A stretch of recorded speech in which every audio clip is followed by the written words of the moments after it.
नमस्कार, welcome back to our channel Hindi साहित्य के अंतर्गत मैं हूं सिंह सर। आज के इस वीडियो लेक्चर का विषय रेखा चित्र। हिंदी साहित्य में कई विधाएं हैं, जिसमें से एक प्रमुख विधा रेखा चित्र। रेखा चित्र शब्द अंग्रेजी के स्केच शब्द का हिंदी रूपांतरण है। स्केच में लेखक किसी पेंसिल से चित्र नहीं गढ़ता, बल्कि शब्दों के माध्यम से पाठक के हृदय में, मन मस्तिष्क में एक आकृति प्रतिबिंबित करता है। इसके लिए व्यक्ति चित्र, शब्द चित्र, चरित्र लेख जैसे शब्दों का प्रयोग किया जाता है। हिंदी साहित्य में अंग्रेजी साहित्य के प्रभाव के फलस्वरूप उत्पन्न हुई ये विधा 1918 से अब तक चली आ रही है। रेखा चित्र निश्चित दृष्टिकोण से अभिव्यक्त किसी भी दृश्य, चरित्र या घटना का ऐसा मर्मस्पर्शी एवं सजीव शब्द चित्र है जिसमें लघु आकार के बावजूद पाठकों के हृदय पर अमिट प्रभाव छोड़ने की क्षमता होती है। रेखा चित्र एक ऐसी लिखित साहित्यिक विधा है जो लघु आकार की हो तथा इसमें शब्दों के माध्यम से किसी भी विषय वस्तु, पशु पक्षी और व्यक्ति का चित्र पाठकों के मन में आकृति तथा बिंब रूप बनाने में सक्षम हो। इसका प्रभावशाली होना अति आवश्यक है। रेखा चित्र तीव्र हो, प्रभावशाली हो, इसमें गागर में सागर भरने वाली प्रवृत्ति हो। कम शब्दों में अधिक प्रभाव उत्पन्न करने की क्षमता इसमें होनी चाहिए। रेखा चित्र हिंदी साहित्य में एक प्रमुख विधा है। यह समास शैली में लिखी जाती है। रेखा चित्र के विषय कोई भी व्यक्ति, जड़ पदार्थ, पशु पक्षी हो सकता है।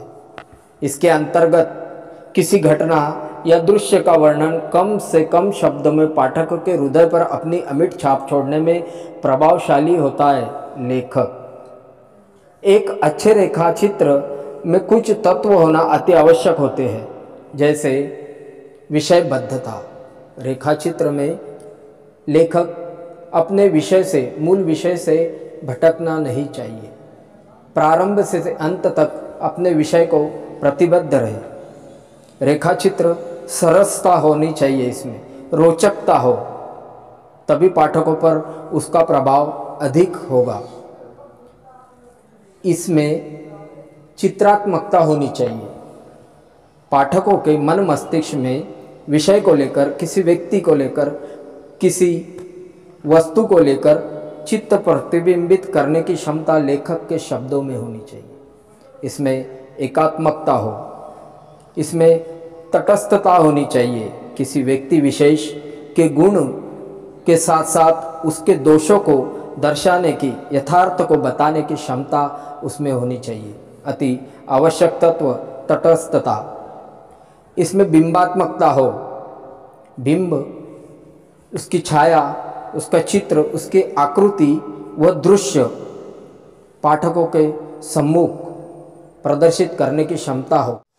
रेखा चित्र में बाह्य तथा आंतरिक स्वरूप का चित्रण होना आवश्यक है। इसमें सह उद्देश्यता हो। हर साहित्यिक लिखने के पीछे लेखक का कुछ न कुछ उद्देश्य निहित होता है।